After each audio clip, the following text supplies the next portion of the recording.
Begini, apakah semua orang yang puasa bisa mendapatkan 4 kemuliaan tadi atau tidak? Ini poinnya. 4 itu kalau digabungkan jadi takwa namanya. Singkatnya, apakah semua orang puasa pasti bertakwa? Ya, tanyakan Al-Quran. Apa jawaban Allah di Al-Quran? Dijawab langsung di ayat Siyam. Al-Baqarah ayat 183. Ya ayyuhalladzina amanu kutiba alaikumus kama kutiba alal ladzina min la'allakum. Nah, kalimat tattaqun itu diawali dengan kata la'allakum. La'alla itu namanya harfu taraji. Saya ulang ya, di ilmu nahwu la'alla disebut harfu taraji. Al-Imam As-Suyuti berkomentar begini. Setiap ada satu harapan, keinginan besar yang ingin dicapai, tapi diawali dengan kata la'alla atau la'allakum, ini menunjukkan bahwa harapan itu, alhamdulillah, harapan itu tidak mungkin bisa dicapai kecuali dengan kesungguhan, keseriusan. Jadi ketika Allah menutup kalimat puasa, ayat puasa dengan kata la'allakum, seakan memberi kesan tidak semua orang puasa akan mendapatkan kenaikan takwa dan jaminan 4 kemuliaan tadi kecuali orang yang serius puasanya, orang yang sungguh-sungguh puasanya. Karena itulah untuk menunjukkan kesungguhan itu, bagian terakhir kita, Nabi memberikan 3 amalan utama. Saya akan bacakan dengan cepat 3 amalan utama yang dikuatkan oleh beliau kepada para sahabat sebelum tiba Ramadan dan sampai sekarang menjadi kurikulum Ramadan Nabi. Jadi kalau ibu bapak ingin mengeluarkan kurikulum Ramadan Nabi, nanti bikin agenda saat Ramadan. Ya, supaya nggak pusing nanti kalau masuk hari pertama apa yang dikerjakan, hari kedua apa yang dikerjakan, subuh apa, siang apa, sore apa. Cuman nanti saya berikan 3 yang pokok ini. Ada 3. 1, meningkatkan sholat. Saya ulang ya, meningkatkan apa? Sholat. Kalau meningkat secara singkatnya berarti bertambah dari yang sekedar fardu, tambah dengan apa? Sunnah. Maka dari sekarang keluarkan semua jenis sholat-sholat sunnah. Keluarkan dari sekarang apa saja, siang dan malamnya. Yang rawatib ada berapa rawatib? Rawatib 12. Ya, rawatib itu yang melekat dengan sholat fardu dan menentukan untuk memperbaiki sholat fardu. Menambah. Jadi kalau kurang khusyuk ditambah dengan sunnahnya disebut rawatib. Bisa sebelum, bisa setelah sholat fardu. Ada 12 dari hadis Nabi sallallahu alaihi wasallam. Man shalla isnatai asyrata raka'atan, siapa yang sholat 12 rakaat fi yaumin wa lailatin, yang mengiringi sholat fardu siang dan malam. Ya, bunyalahu bihinna baitun fil jannah, maka akan dibangunkan baginya satu rumah di surga kalau konsisten menunaikan 12 itu sampai meninggal dunia. Sahabat yang mendengar itu mengatakan kompak semuanya, sejak mendengar hadis itu kami usahakan istiqomah sampai meninggal tidak meninggalkannya. 12 itu 2 sebelum subuh, cepat. 4 sebelum zuhur, 2 setelah zuhur, 2 setelah maghrib, 2 setelah isya. 2 rakaat sebelum subuh, 4 rakaat sebelum zuhur. Kalau nggak bisa 4 rakaat karena terbatas waktunya, boleh 2 rakaat khusus untuk sebelum zuhur. Kalau nggak bisa 4, boleh berapa? 2. Dalilnya hadis Ibnu Umar radhiyallahu taala anhuma. Kata beliau, hafidtu asyra rakaatin, saya hafal 10 rakaat dari Nabi sallallahu alaihi wasallam salat sunnah. Maka menyebutkan sebelum zuhur 2 rakaat. Baik, jadi 12 ya, 2 sebelum subuh, 4 sebelum zuhur, 2 setelah zuhur, 2 setelah maghrib, 2 setelah isya. Ini yang disebut dengan rawatib. Jamak dari kata ratib. Di luar ini mutlak. Mutlak ini ada yang berdampingan dengan salat fardu, ada yang terpisah. Contoh yang berdampingan, 4 rakaat sebelum asar. 4 rakaat ini bukan disebut rawatib, tapi salat mutlak. Cuma waktunya berdampingan dengan salat fardu. Jadi dia nggak memengaruhi salat fardu, cuma punya keutamaan sendiri.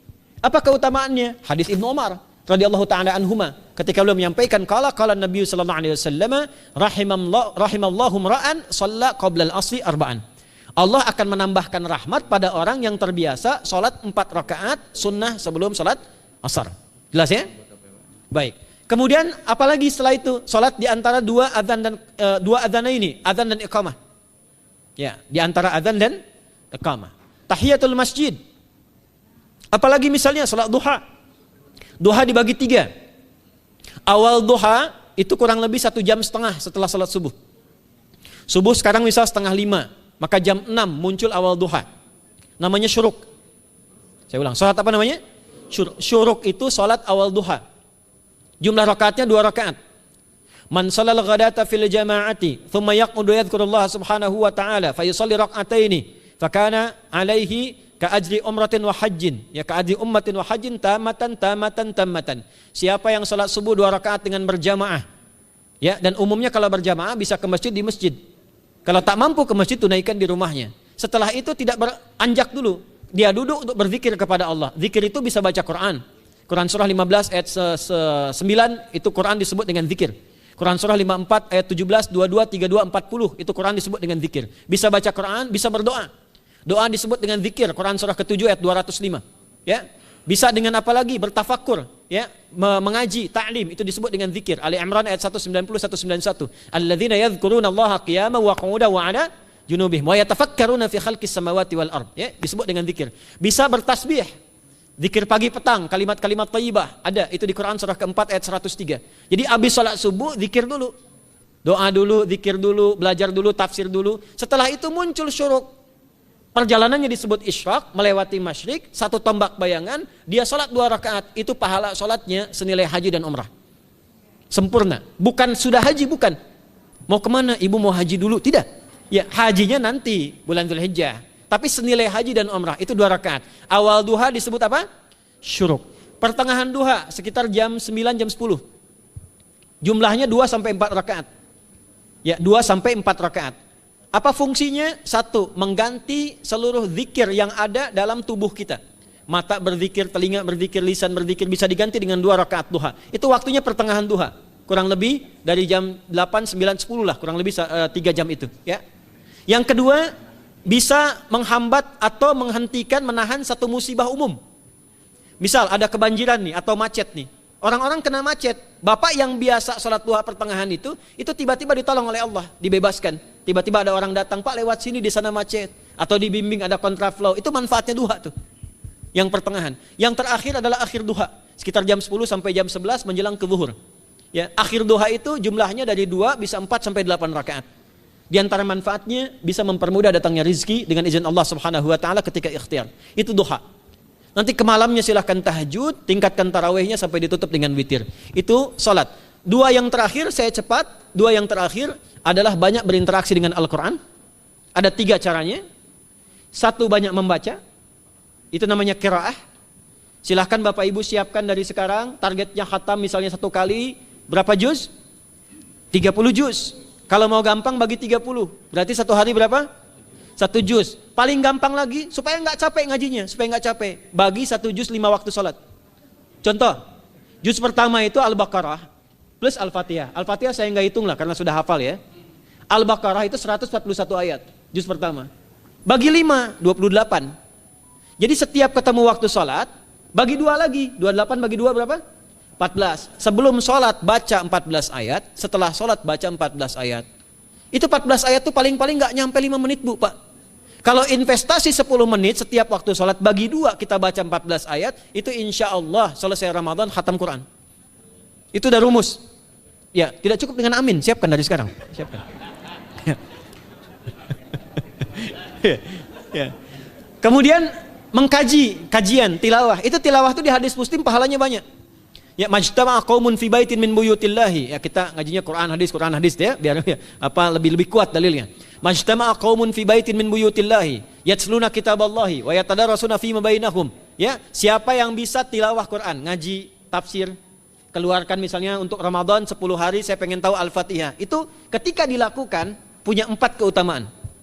1, ghasyiyatuhum rahmah. Selama ngaji rahmat Allah dibentangkan. Kalau pengen doa cepat dikabulkan, kalau istighfar diampuni. Yang kedua, awas, ini nazalat alaihimus sakinah, diberikan ketenangan dalam jiwa. Bapak Ibu pengen di rumah tangga nyari sakinah, isi dengan Quran di rumah. Amalan terakhir infak. Ya, hadisnya dari Ibnu Abbas, Ibnu Abbas radhiyallahu taala anhuma, qala, ya, beliau mengatakan kana Nabi sallallahu alaihi wasallam ajwadan nas wa ajwadu ma yakunu fi Ramadan. Adalah Nabi sallallahu alaihi wasallam itu orang yang sangat luar biasa dermawan dan lembut. Dan bertambah dermawan lagi ketika tiba Ramadan. Apa yang dilakukan Nabi? Mensupport sahabat, siapapun yang punya anggaran untuk infak, disiapkan sebelum Ramadan. Jangan berpikir banyak Bu. Yang penting ada anggaran, 30.000 gak ada masalah. Setiap hari 1.000, tidak harus uang, makanan. Pernah dengar hadis ini gak? Siapa yang memfasilitasi bukaan orang puasa walaupun dengan sebiji kurma dan sehirup air, maka dia mendapatkan pahala seperti orang puasa itu tanpa dikurangi sedikit pun. Ada? Hadisnya sahih di At-Tirmidzi. Tapi bukan berarti nyali kurma ke Tanah Abang setiap hari satu. Terus minumnya satu sedotan aja ganti-ganti. Ya, maksudnya apa? Yang paling minimal kita bisa keluarkan. Itu pahalanya 700 kali lipat dikali 10. Paling standar. 700 kali itu standar biasa di hari ini. Dalilnya Al-Baqarah ayat 261 yang dibacakan Adinda tadi kita itu. Ramadan kali 10 lagi. Maka dari itu disiapkan dari sekarang untuk infak. Kalau kami di desa itu, ibu saya selalu kalau Ramadan itu RT-nya setiap rumah. Ini untuk bukaan hari ini rumah A, rumah B, rumah C. Bukaan besok rumah A, rumah B, rumah C. Boleh tuh di PWM Pak dipraktikkan. Ya, misalnya anggota perserikatan siapa dikasih kesempatan. Mungkin nanti yang lain kurmanya, yang ini misalnya jeruknya, yang ini ininya. Setiap ada bukaan ya kirim ke yatimnya, ya kemudian ke pondok-pondok asuhan Muhammadiyah yang tadi disebutkan sekian ribu itu, cari pahala. Ya, saya kira itu yang bisa saya sampaikan sampai dengan batas waktu yang diberikan. Semoga bermanfaat dan semoga Allah Subhanahu wa taala memberikan kemuliaan kepada kita semua, kesehatan, dan saya yang terakhir saya ingin sampaikan doa penting. Tolong hafalkan doa ini. Dan ini doa yang diajarkan Nabi menjelang Ramadan. Supaya mendapatkan kesehatan, kekuatan, keselamatan untuk beribadah saat Ramadan. Hadisnya di At-Tirmidzi nomor hadis 3254. Qala, langsung saja qala Nabi sallallahu alaihi wasallam. Allahumma ahillahu alaina bil yumni wal iman wassalamati wal islam rabbi wa rabbukallah. Nah, itu tolong nanti dihafalkan, tadi sudah direkam, dibimbing. Nanti ketika ditetapkan masuk awal Ramadan, bacakan itu. Ya Allah, anugerahkan awal Ramadan kepada kami dengan ketenangan, kedamaian, kekuatan iman, keselamatan, sehat, enggak sakit sampai selesai puasanya. Diberikan kekuatan untuk ibadah dalam keislaman dan diikhlaskan hanya karena Allah Subhanahu wa taala. Subhanakallahumma wa bihamdika nasyhadu an la ilaha illa anta nastaghfiruka wa natubu ilaik wa akhiru da'wana anil hamdulillahi rabbil alamin wal 'afu minkum fastabiqul khairat. Assalamualaikum warahmatullahi wabarakatuh.